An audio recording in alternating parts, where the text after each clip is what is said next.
Meus amados irmãos, depois de uma parte primeira desse culto extraordinário, com todas essas lindas, belíssimas mensagens de adoração ao Senhor, letras importantes que devem coadunar, devem guiar nossa adoração, nós louvamos a Deus pelo privilégio que temos de poder agora ouvir. E essa é a nossa esperança, espero que seja a oração da igreja, a palavra do Senhor. Abramos, pois, as Sagradas Escrituras no Evangelho de João, capítulo 2. Hoje nós vamos dar outra paradinha, de vez em quando a gente faz isso, naquela nossa série de exposições sobre o ser de Deus, para olharmos para assuntos que a igreja precisa sempre, de vez em quando, ser relembradas, e sobretudo pela nossa atividade de hoje. Então eu gostaria de hoje pela manhã, gostaria de concluir hoje à noite, esse dia especial para nós, relembrando os princípios do reino de Cristo, para nos trazer assim esperança, para nos trazer assim força, para continuarmos a caminhada como nós determinamos nesta manhã, através da nossa assembleia. Então nós vamos abrir a palavra do Senhor, o Evangelho de João, está lá na tela já, o que sempre tem nos ajudado aí, hoje acho que é o Guilherme sim, né? A Vitória também está cooperando lá. Então, Evangelho de João, capítulo 2, verso do 1 ao 11. Aquele episódio conhecidíssimo, que é o episódio de Jesus nas bodas de Caná, naquele casamento onde ele participou e onde ele iniciou o seu ministério. Coisa extraordinária. Então, vamos abrir a palavra do Senhor, como já está aberta, João, Evangelho de João, capítulo 2, verso 1 ao 11, diz assim: 3 dias depois, houve um casamento em Caná da Galileia, achando-se ali a mãe de Jesus. Jesus também foi convidado com os seus discípulos para o casamento. Tendo acabado o vinho, a mãe de Jesus lhe disse: eles não têm mais vinho. Mas Jesus lhe disse: mulher, que tenho eu contigo? Ainda não é chegada a minha hora. Então ela falou aos serventes: fazei tudo o que ele vos disser. Estavam ali 6 talhas de pedra que os judeus usavam para as purificações, e cada uma levava 2 ou 3 metretas. Jesus lhe disse: enchei d'água as talhas, e eles as encheram totalmente. Então ele lhes determinou: tirai agora e levai ao mestre-sala. E eles o fizeram. Tendo o mestre-sala provado a água transformada em vinho, não sabendo de onde viera, se bem que o sabiam os serventes de onde tinham tirado a água, chamou o noivo e lhe disse: todos costumam pôr primeiro o bom vinho, e quando já beberam fartamente, serve o inferior. Tu, porém, guardaste o bom vinho até agora. Com este, deu Jesus princípio a seus sinais em Caná da Galileia, manifestou a sua glória e os seus discípulos creram nele. Veja o verso 11. Com este, deu Jesus princípio aos seus sinais em Caná da Galileia, manifestou a sua glória e os seus discípulos creram nele. Que o Senhor aplique a sua palavra em nossos corações. Você é feliz por pertencer ao reino de Cristo? Ou desde aquele dia que você entendeu a sua conversão, de lá para cá você diz assim: olha, eu sei que algo muito importante, muito bom aconteceu na minha vida. Mas eu tenho que dizer uma coisa a vocês. Tem sido tempos difíceis, de grande sofrimento, e você faz aquele lamento, aquela vitimização. Como é que tem sido a sua reação a essa pergunta? O que você acha de pertencer ao reino de Cristo Jesus? Jesus está iniciando o seu ministério depois de ser batizado no capítulo 1 de João. Depois de João Batista dizer, eis o Filho de Deus, o Cordeiro de Deus que tira o pecado do mundo. Depois João de anunciar aos quatro cantos e repetir o seu testemunho quando Jesus chegou. Eu não sou digno de tirar a sandália dele. Ele é que tem que ser exaltado. É ele que tem que ser glorificado. Aí João diz, olha aí o Cordeiro de Deus que tira o pecado do mundo. E ele vem até João para ser batizado. João diz assim, eu que sou batizado pelo Senhor. Eu que preciso ser batizado pelo Senhor. Aí Jesus, deixa como está, João. Nós precisamos fazer isso.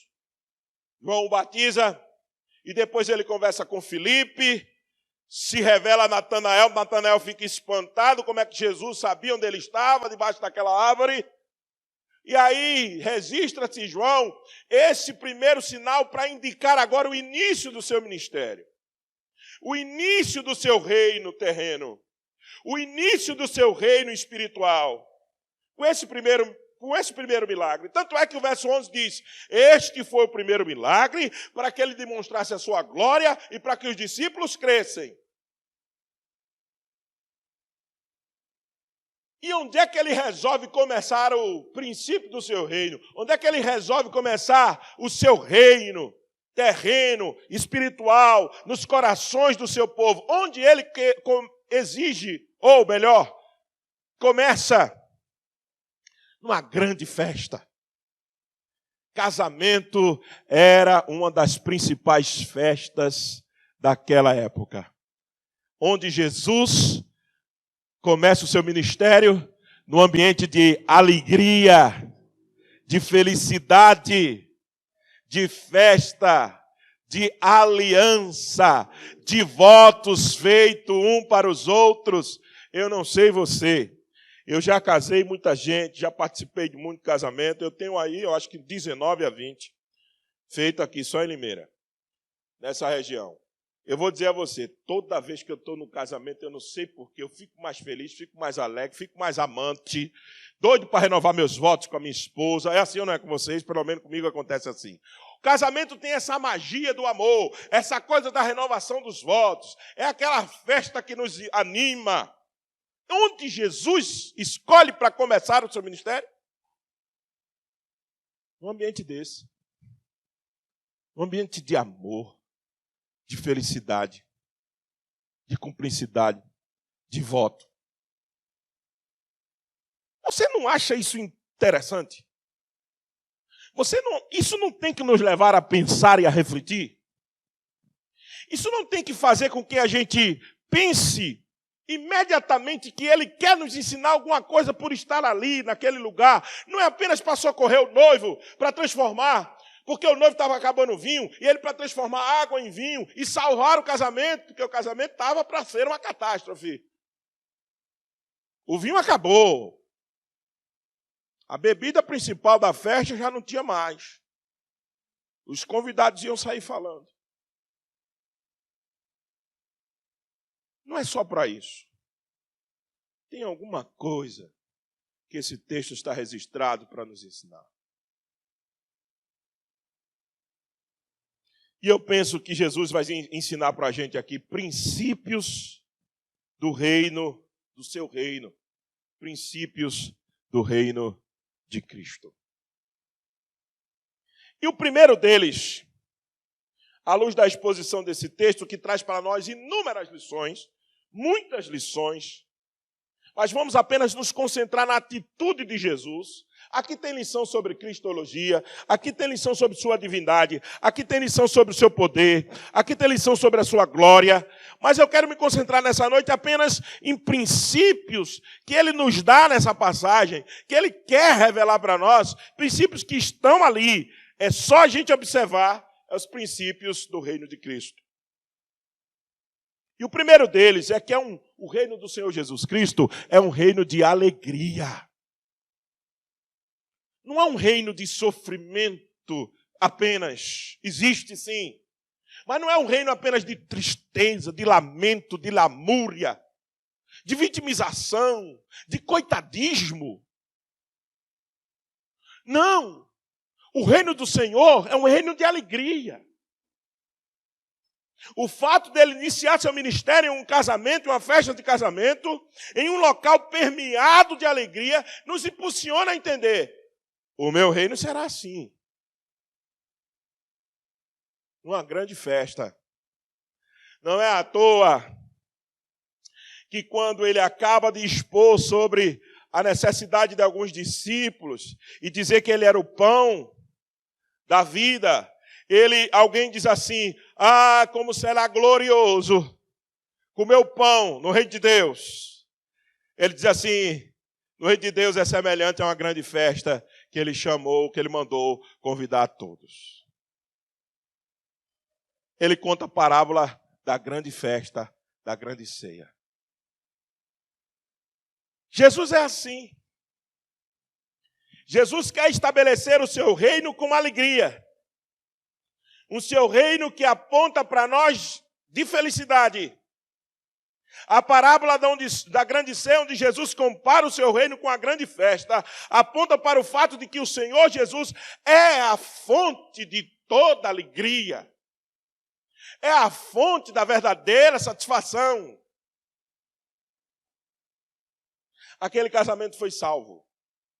A alegria dos noivos foram completas, porque Jesus estava ali. A alegria daqueles noivos foram completas, mesmo se eles nem conhecerem Jesus muito de perto. Mas Jesus, onde ele está, ele faz isso, ele transforma o ambiente. E ele permite que aquelas pessoas, mesmo aqueles seus discípulos, ou que não são seus discípulos, gozem da alegria que ele vem trazer. Porque ele é fonte de todo contentamento. Ele é fonte de toda alegria. Veja que Jesus está na cena. 3 dias se passaram depois de ele ter sido batizado, houve um casamento, sua mãe certamente foi convidada, e achando-se ali a mãe de Jesus, Jesus também foi convidado com os discípulos para o casamento. Certamente algum conhecido da mãe de Jesus, algum conhecido da família o convidou, e ele estava ali. Ele estava naquela grande festa. Ele estava realmente para trazer alegria para os seus.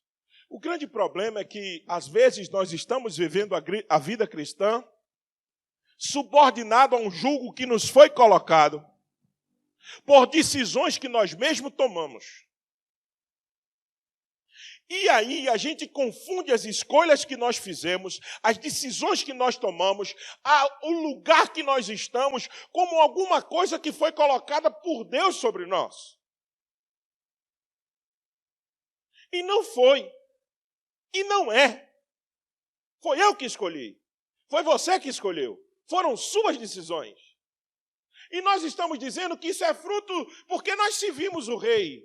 Porque nós estamos no caminho do rei. Não, o caminho do rei é de jugo suave, de fardo leve, porque ele levou sobre si todas as nossas dores. Ele carregou sobre si todos os nossos pecados. Ele curou as nossas enfermidades. Ele deixou a nossa vida mais leve. É nós que a transformamos em peso.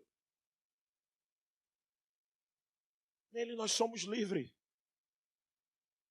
de tudo. Do temor dos homens,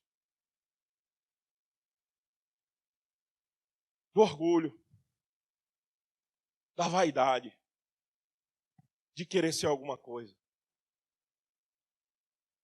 A alegria que Jesus veio dar é porque nós não precisamos ser aquilo que nós não podemos ser. Ele foi tudo por nós. Ele é tudo por nós. E Ele é tudo em nós. Ele é tudo em todos. Então, se você não tem vivido uma vida de alegria, alguma coisa você colocou para você mesmo. Se a sua vida em Cristo Jesus não é de contentamento, não coloque a culpa nele. Não. Foi as suas escolhas, as minhas escolhas. Foi o lugar que nós nos colocamos. E Ele é tão misericordioso, tão gracioso, tão bondoso, tão amoroso, que Ele nos socorre mesmo no local onde Ele não escolheu para nós. Mesmo na vida que Ele não quer para nós.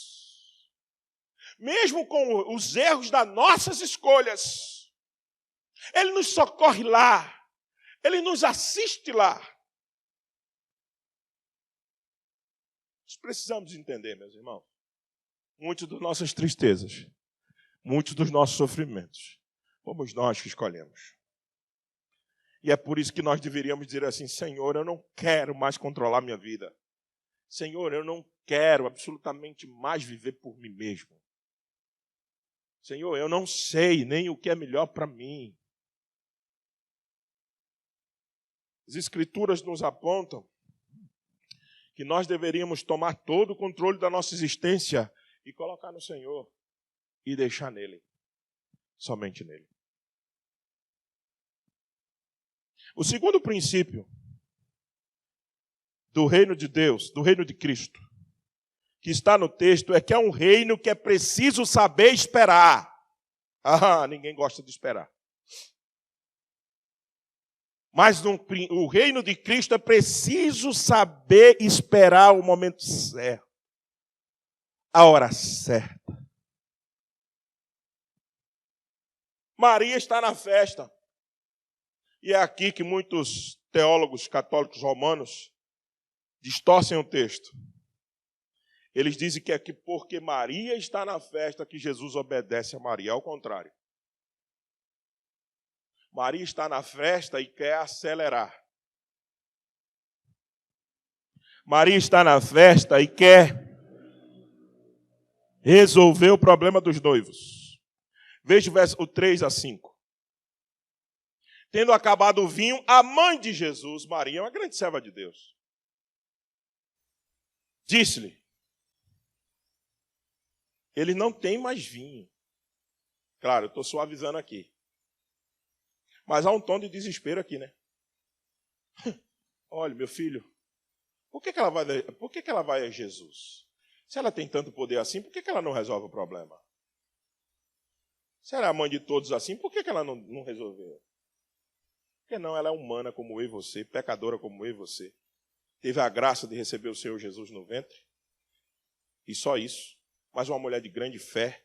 A fé dela tem que ser imitada, como no começo de Lucas. Lucas coloca a fé dela contra a fé de Zacarias, e dá um show na fé de Zacarias.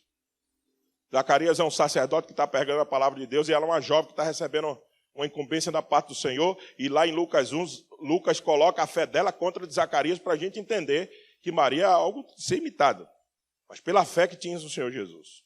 Tanto ela tem fé que ela vai até ele. Ela vai até ele, porque ela sabe que ele tem que resolver, mas ela não resolve nada, ela não tem poder para resolver isso.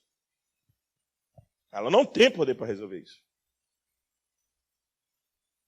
Aí ela chega nele, com aquele tom meio apressado, diz assim: não tem como o senhor agilizar aí, porque eles estão sem vinho, vai ser uma faladeira, nego vai ficar sem beber, vai ser um negócio sério. Tem como o senhor resolver? Aí Jesus lhe diz: mulher, e tem mulher mesmo no texto original. Mulher, que tenho eu contigo? Desrespeito de Jesus falar assim com a mãe? Tem nem modos de falar com a mãe? É assim que se fala com a mãe? Muitos reclamam aqui. Não. Aqui quem está falando não é o filho de Maria. Aqui quem está falando é o Rei dos Reis. O Senhor dos Senhores. O Deus encarnado. Aquele que não existe nenhum nome igual ao dele. Aquele que um dia todos os joelhos se dobrarão. Todos se prostrarão aos pés dele. Aqui não é o filho do carpinteiro e nem da virgem. Aqui é o Rei dos Reis. O Senhor dos Senhores. É aqui o rei dizendo assim: mulher, te acalma. Não é no teu tempo, nem no tempo de homem nenhum. Não é no teu tempo e no tempo de homem nenhum que a minha hora é chegada. Só chega na hora que eu quero. Porque no reino do Senhor Jesus é preciso saber esperar. Porque Ele é quem comanda.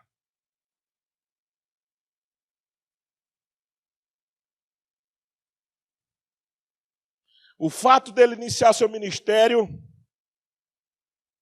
nesse casamento e com esse diálogo com a sua mãe, nos mostra claramente que no reino de Cristo tudo tem o seu tempo e é preciso saber esperar. Mas como esperar? Como esperar? Se nós temos pressa, se nós temos necessidades.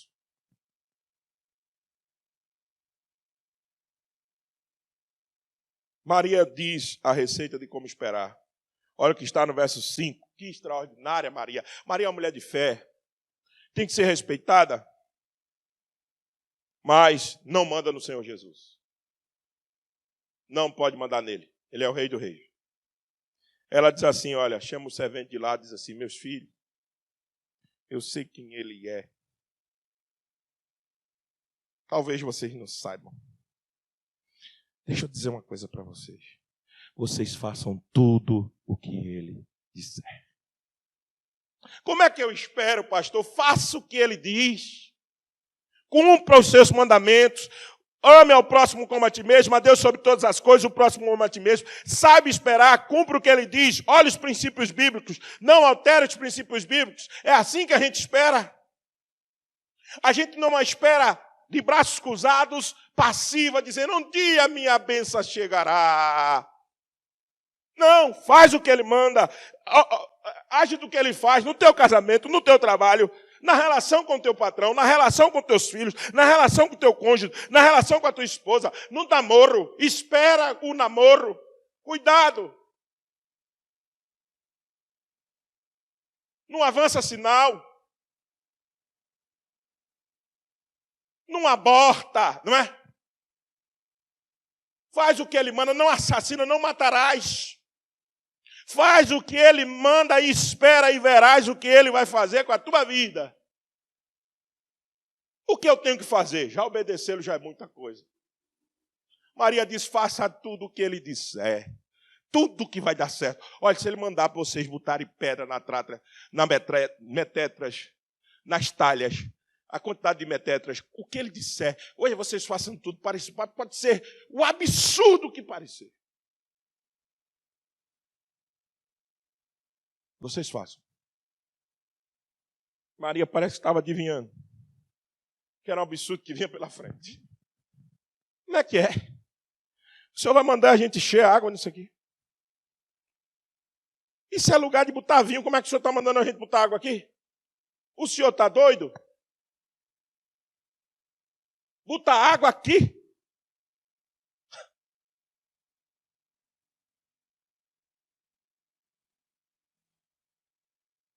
O reino de Cristo, ou você sabe esperar fazendo o que ele manda, ou você acelera coisas na sua vida e entra em situações que ele não criou para você. E aí você paga o preço. Altíssimo.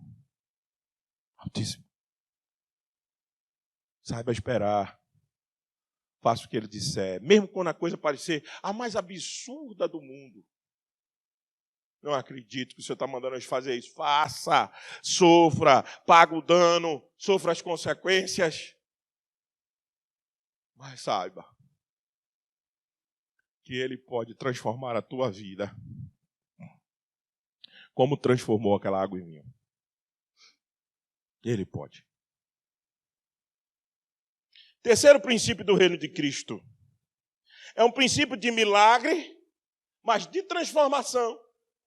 Veja o que está no verso 6 a 9. Estavam ali 6 talhas de pedra, que os judeus usavam para as purificações, e cada uma levava 2 ou 3 metretas. Ô, palavrinha boa, né? Metetras mesmo. Jesus lhe disse, enchei de água as talhas, e eles as encheram totalmente. Então veja que os serventes fazem o que a Maria mandou. Obedece ele. E eles vão e obedecem. E enche de água. Então lhe determinou, tirai agora e levai ao mestre-sala. Eles o fizeram. Tendo o mestre-sala provado a água transformada em vinho, não sabendo de onde viera, se bem que o sabiam os serventes que haviam tirado a água, chamou o noivo e disse: todos costumam primeiro colocar o bom vinho, e quando já beberam fartamente, serve o inferior. Tu, porém, guardaste o bom vinho até agora. O reino do Senhor Jesus Cristo é um reino de alegria, é um reino que você tem que saber esperar, mas é um reino de transformação. Tem gente que só quer ver milagre, só quer ver a água se transformar em vinho. Mas não quer transformar. O maior milagre é a transformação da nossa vida no caráter de Cristo Jesus. O maior milagre que acontecerá na tua vida e na minha vida, nas nossas vidas, o maior milagre que acontecerá nas nossas vidas é transformar o nosso caráter à semelhança do de Cristo Jesus. E olha que é um trabalhinho difícil, hein? Hein, pastor Camilo? Trabalho difícil. Transformar nosso caráter no de Cristo Jesus. Esse é o maior milagre. Você não vai ver outro. Não é apenas um reino de milagre, mas os milagres são para que haja transformação.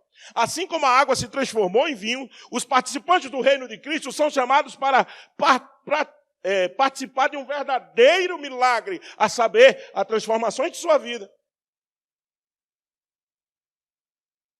Nós fomos chamados para a semelhança daquela água se transformando em vinho. A mesma semelhança daquele milagre de Caná é o milagre que tem que acontecer em nós.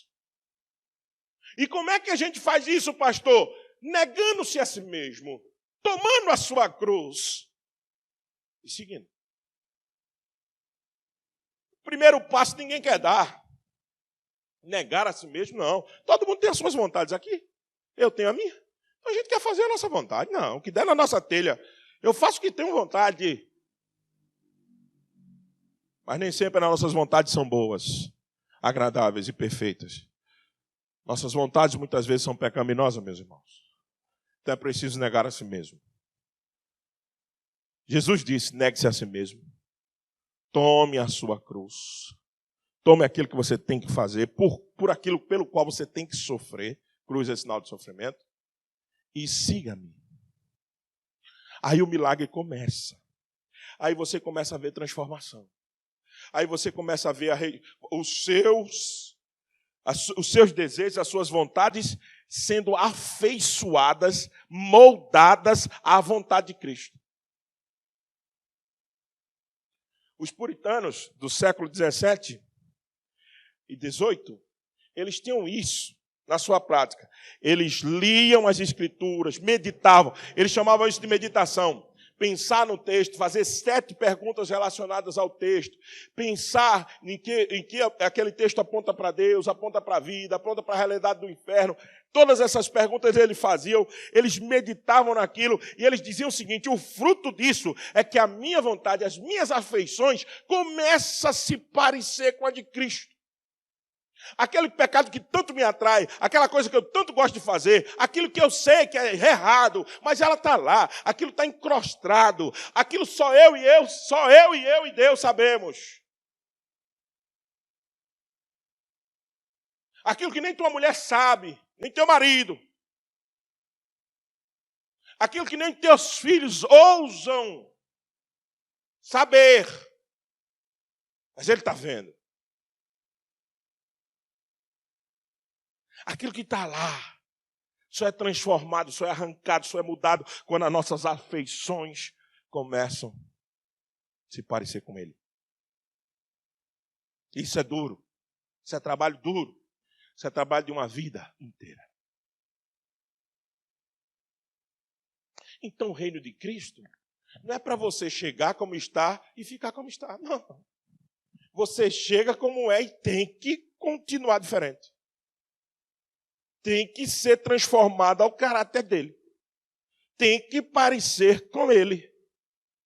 Tem que, aos poucos, ir tomando a semelhança dele. Por isso que o apóstolo Paulo diz: eis que eu prossigo para o alvo da soberana vocação que há em Cristo Jesus. O meu foco é ele. Ele é a estatura do varão perfeito. Eu tenho que chegar nele. Você não está para ser quem você é. Você está no reino de Deus para ser como ele é. Você não está no reino de Deus para ser quem você é.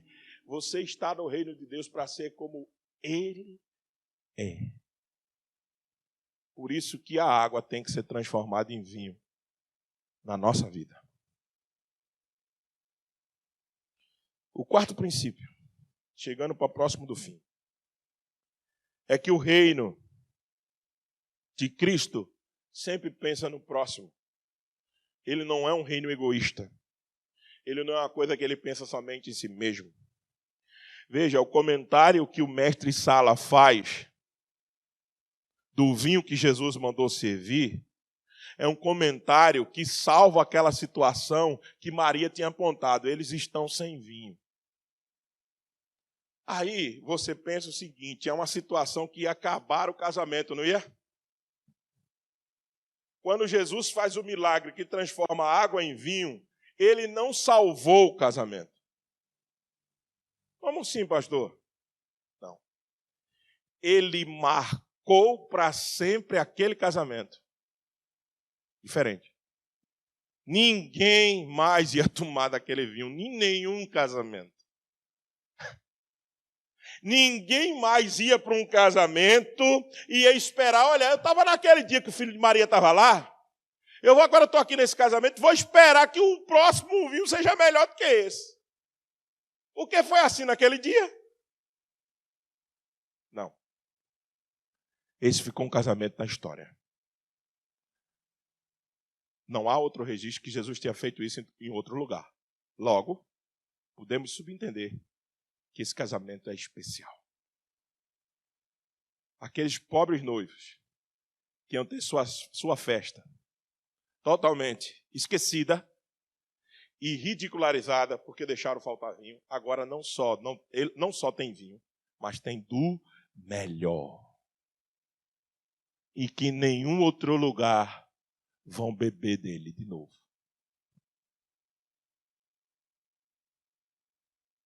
Jesus amou aqueles noivos quando fez isso.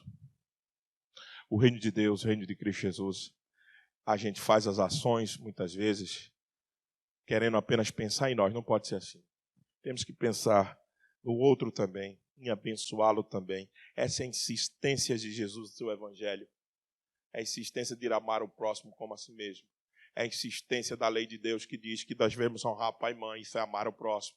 Que não devemos matar, isso é amar o próximo. Que não devemos furtar, isso é amar o próximo. Que não devemos adulterar, isso era amar o próximo. Não devemos dizer mentira, isso era amar o próximo. E não devemos cobiçar o que é dos outros. Isso é amar o próximo, isso é a lei de Deus, os 6 últimos mandamentos. E o último princípio do reino, para nós encerrarmos. Esse é um princípio que devia nos... Esse é o princípio, presta atenção.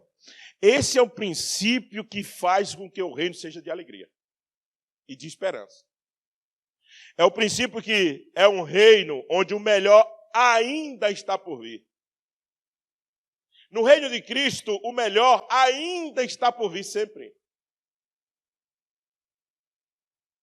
Os nossos dias áureos ainda estão para frente. Não ficaram no passado, não.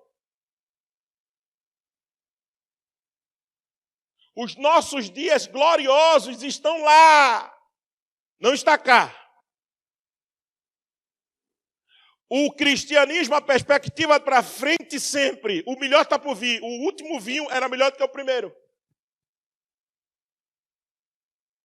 Os nossos dias áureos estão para frente, nunca ficaram no passado. Assim como o melhor vinho veio por último. No reino de Cristo também é assim. As coisas velhas se passaram e eis que tudo se fez novo.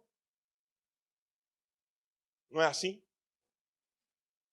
As coisas velhas vão passar. Primeiro céu, primeiro mar está passando. As coisas novas vêm. Aí, o novo céu, a nova terra vai chegar. Nossos corpos serão transformados. A esperança, a perspectiva da volta sempre é melhor. O caminhar para frente no cristianismo sempre é melhor. Conversando com uma das nossas irmãs esse dia, e a sabedoria mora nessas irmãs que têm uma quantidade de anos maiores, que já viveram muito mais do que a gente. Discutindo com ela um assunto, ela disse assim: pastor, o passado ficou no passado. Vamos para frente.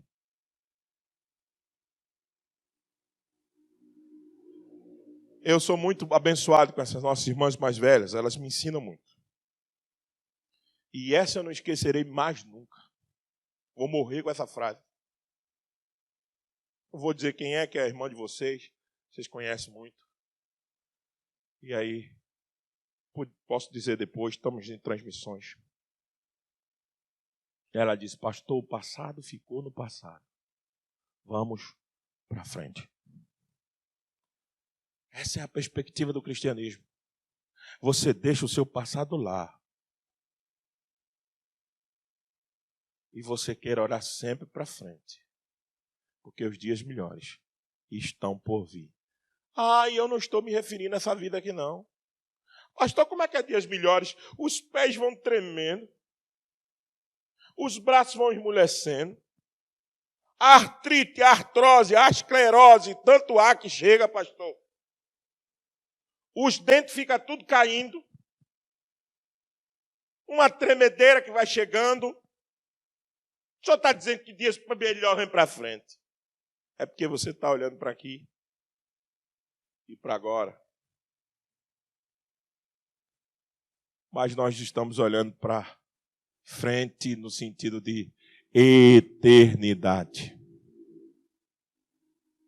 E aí só tem coisa boa. Aí só vem dias melhores mesmo. Então, meus amados irmãos, se estamos no reino de Cristo, veremos a sua glória sendo manifestada o tempo inteiro em nossas vidas, como viram aqueles discípulos. Viram aquele primeiro sinal, viram a glória de Cristo e creram nele, diz o verso 11. O tempo inteiro é assim, vendo a glória de Cristo e crendo nele, vendo a glória de Cristo e crendo nele, vendo a glória de Cristo e crendo nele. E vamos vivendo de triunfo em triunfo, de glória em glória. E nós vamos avançando até o dia final. Mas a nossa fé se fortalecerá. E cada vez mais que nós olharmos para a glória de Cristo, nossa fé se fortalece e anunciaremos o seu santo evangelho a fim de que muitos vejam a mesma glória e muitos creiam. Se você pertence a esse reino, você tem que continuar enxergando essa glória gloriosa e continuar anunciando essa mesma glória para que muitos creiam. Então, que Deus nos ajude, que Deus nos abençoe, que Deus nos ajude a viver esses princípios do reino, a ser um reino de alegria, entender que é um reino de alegria, um reino que a gente precisa saber esperar, um reino que não é apenas de milagre, mas de transformação, um reino que pensa no próximo e um reino que sempre espera o melhor no porvir. Esses são os princípios que o Senhor Jesus nos ensina nesta passagem sobre o reino de Deus. E a gente sempre tem que aguardar nele e continuar se alegrando no Senhor. Que Deus nos abençoe, que Deus nos ajude, que você, quando estiver pensando em desistir, em ficar triste com alguma coisa, lembre-se o que Ele fez por você. Ele levou sobre si as suas pisaduras. O castigo que estava sobre nós, estava agora sobre Ele, que era para nós, estava sobre Ele. Esse castigo não tem que nos trazer paz. tem que nos trazer esperança. Essa é a mensagem do reino de Deus, do Senhor Jesus Cristo. Então, que Deus nos abençoe ricamente. Amém.